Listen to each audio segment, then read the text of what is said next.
નમસ્કાર દર્શક મિત્રો, હું છું રૂપલ વણેચિયા. સંપૂર્ણ ન્યૂઝમાં આપનું સ્વાગત છે.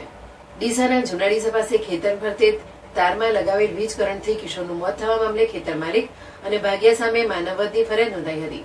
ઘટના બાદ ફરાર થઈ ગયેલ બંને શખ્સોની ડીસા તાલુકા પોલીસે શોધખોળ હાથ ધરી છે. ડીસાના જૂના ડીસા રાજપુર રોડ પર નલિન ગોવિંદભાઈ પરમાર ખેતી કરી પરિવારનું ગુજરાન ચલાવે છે અને તેમના પરિવારમાં એક પુત્ર નૈતિક અને પુત્રી સાથે ખેતરમાં રહેતા હતા. ત્યારે 2 દિવસ અગાઉ નૈતિક સ્કૂલમાંથી છૂટ્યા બાદ ઘરે ખેતરમાં રમી રહ્યો હતો.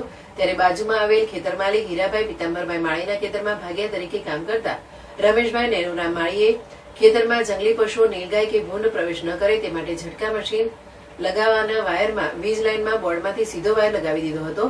જે વીજ ઝટકામાં હેવી વીજ પુરવઠો હોય ત્યાં રમી રહેલ નૈતિક માળીને તારને અડી જતા કરંટ લાગતા જ તે વીજ લાઇનને ચોંટી ગયો હતો. આ ઘટનામાં નૈતિક વીજ લાઇનને ચોંટી ગયેલ જોતા જ પરિવારજનોએ બૂમાબૂમ કરી લાઇન બંધ કરાવી તેને તાત્કાલિક સારવાર અર્થે ડીસા હોસ્પિટલમાં લઈ ગયા હતા, જ્યાં નૈતિકનું મોત નીપજ્યું હતું.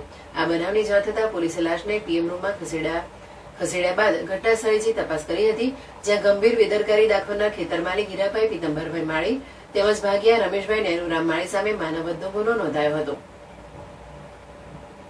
ડીસા વિભાગના નાયબ પોલીસ અધિક્ષક CL સોલંકીએ જણાવ્યું હતું કે ખેતરને ફરતે તારમાં ઝટકા મશીન લગાવ્યા વગર સીધું જ વીજ કનેક્શનમાં વાયર લગાવી દઈ બેદરકારી કરેલ છે, જે ગંભીર બાબત છે. જેથી પોલીસે ગુનો નોંધી આગળ તપાસ હાથ ધરી છે.